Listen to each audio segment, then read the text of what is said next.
Ọhaneze Ndị Igbo abịakwanụ m ka m si abịa na nwanne anyị nwoke unu mana o nwere okwubelu kemgbe abalị na-abụ m ịtọ kịta agagolo aga n'ụlọ ekwu maka na Ezeobi na-alụsi ego na James Brown. Ezeobi alụsi ego onye nwekwa ofu onye nọ Ezeobi alụsi ego gba ofu okwu a biko unu ewe n'iwe na ihe anyị na-afụsị n'efele mba ụwa karịrị akarị. So o wee na-asịkwa na ka ihe si aga n'ọdụ ka Ezeobi na James Brown ana-eme ha onye okwu dịka ha na-eme ya based on equal level. From his own post o mechara, I will not call it allegation because post with the video proof according to him. This is the video believe we say no mgbe ha jechara jekwa ekwekọrịkwa ka abịa mee that video na iche ike body language onye dị iche na body language onye ị na-aghọta.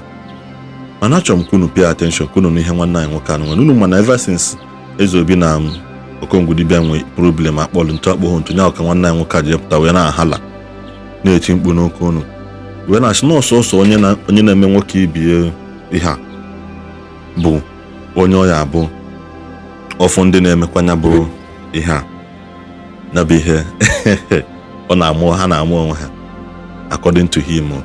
Mana achọrọ m kwunu mfuno ka ntị ka unu nụkwa his own analysis concerning ihe according to him now will prove concerning na Ezeobi na James Brown kpọlụ ntu mgbe James Brown bịa visit ya with other things kwa ọ na-aga eme kọbọkwa na Asaba ebe a na vidio aya na chiata azụ.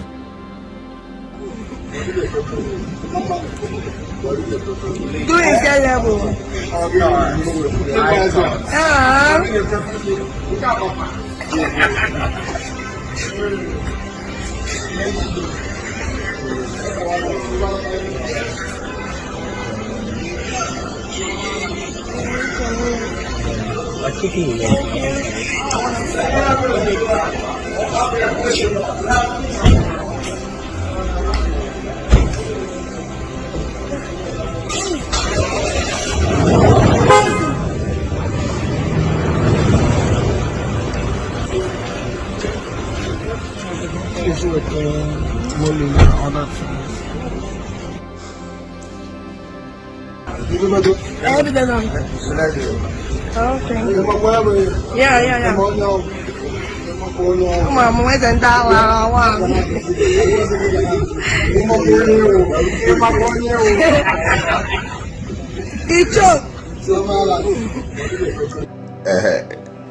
Shebi on they see Zubi Michael with social distancing.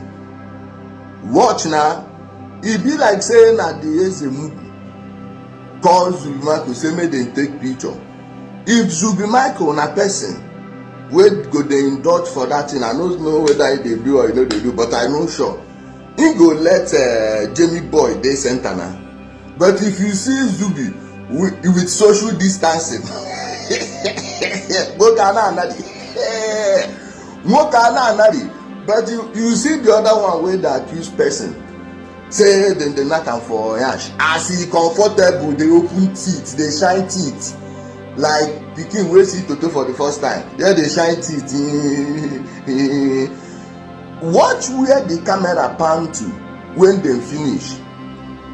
Camera do like say e close down come dey move, but who get that voice wey continue to dey talk near the phone comfortable? And I hear say delete that video for him page. I hear say say all these ones now they go dey wait make their father make mistake with words, make their father just make small mistake nah they go say make we dey go court. This a lie about them kunu emudo.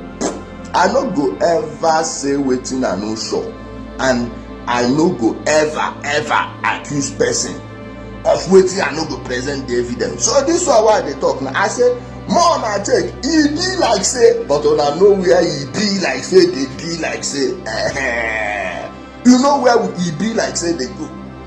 You see and not be one, the voice is why they hear there. The one wey even be like saying a woman, look at where the short as e be and there, the toes no too be like woman, and you go be informed. If you know they do that thing, why you comfortably dey with that guy? And why you won't delete the video?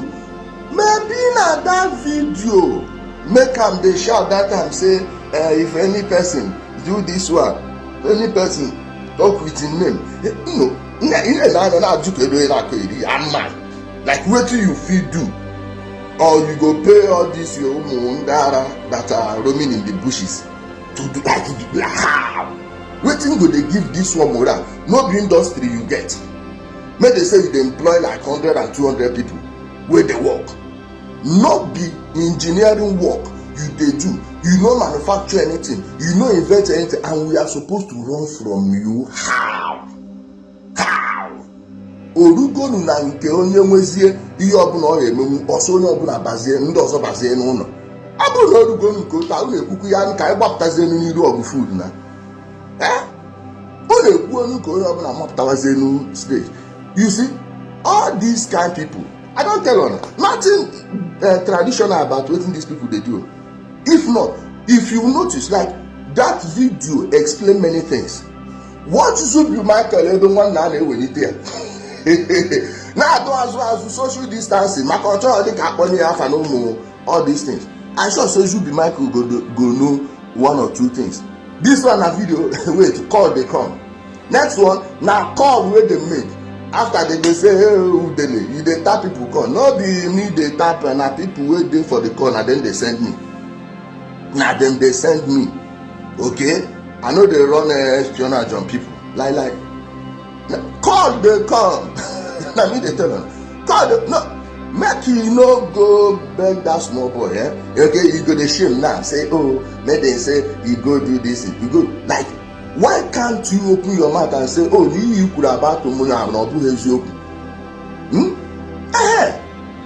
Abogado ni energy settle with him nazo. Settle up with him nazo. Just yen trouble can to message. Na mmadụ na-agba enwere ike agbara m okongu mụ na ya dị ekwu o nwere ike mfugode ebe okongu mere video na ọ gba aligo nke agores onwe ihe jikọ mụ n'unu ọ niile na-agbatọgbu eke ịghọtago but if n'imere ya ya arụfụ katagofu enwe ndị nke na-abịa eji fake account abịa agba ikpu nne ha na some people call they use fake account call they tell their mama something say this and that oh they go do this thing, oh you run come off for Nigeria, you come like who be that guy who I no go talk to am? Make una dey wait for me next week I go dey Nigeria. E no pass next week you go see me there, so make I know wetin una wan do. Umu iti umu ozu ana m etu unu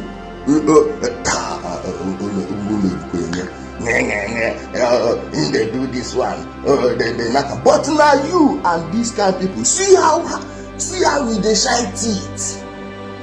You pay Zure say he dey with Agbani Darego abi Omotola abi Genevieve Nnaji. See as person dey shine teeth near that kind of person and you say no dey do am. He say no dey do am. This 14 years, it be like saying that you they go take first starter. Really? Now the J-boy will go even put for problem. Because when he sat with me, I don't know the politician who nothing say I know.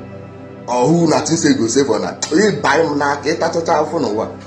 He and the case I'm may follow to the very end. He they talk, him be native doctor. Which kind native doctor? Even if you see the J-boy himself, as in teeth, they shine, they do. What Zubi Michael laugh? That laugh no reach your heart. Go rewatch the video. What Zubi Michael teeth? What him face? He go no say what kind of nah they are but see that one as he comfortable. The phone follow. I believe say na him the phone follow when that camera pan to the floor. You don't go delete that over social media. You know delete here in our one no. Ishi. Guys, take care of yourselves. You will keep exposing this MFRs. You understand? Stay blessed. Ọhaneze Ndi Igbo ama m na nnecha anya video na ase biko na unu afụgono ka the video si wedo na ọbụrụ m post no mmadụ post anyị wefu weteli ya ọha anyị na-asịkwanụ akpọrọ ntu akpọghọ ntu onye ọbụla wetawe proof ya nakwa na ọgba ije a ndị yeje prison karịrị akarị. Ndị yeje prison karịrị akarị. Maka by the time you kwuchala okwu that you cannot back it up, automatically ọ bụ deformation. Ị aga nga. By the time you kpọchala mmadụ iyi, you cannot bring it out. Ịbụgo n'imego false accusation. Ị agali ya nga wụrụ ma 1 year ma ụlọ ma 2 years. Ụra na-aghọta. N'ụwa kịta agafego ụwa ya bịpụta na-agwa mmadụ okwu ka isi wee like ya. Onye ọbụla ma right ya, you defend there to his own last drop of his blood. Ụra na-aghọta. Bikonu. Asịkwa m ka isi nenecha vidio a ka anyị nwasigwa akwụkwọ ka anyị sikwa wee weta. Anyị na-ayọ ụmụ ụwa na-asị biko. Wala na ya aka na-agbanyekwa na subscribe na follow na page anyị. Mana anyekwa na ya aka na-esikwa na comment tune na comment section. Ka ya bụ okwu anyị na-ekwukwanụ kemgbe wee na-enwe isi. Ekenecha m onye ọbụla na-asị na Igbo niile ka ọ dịla onye ọbụla na mma. Ka anyị nwenụ mgbe ọzọ.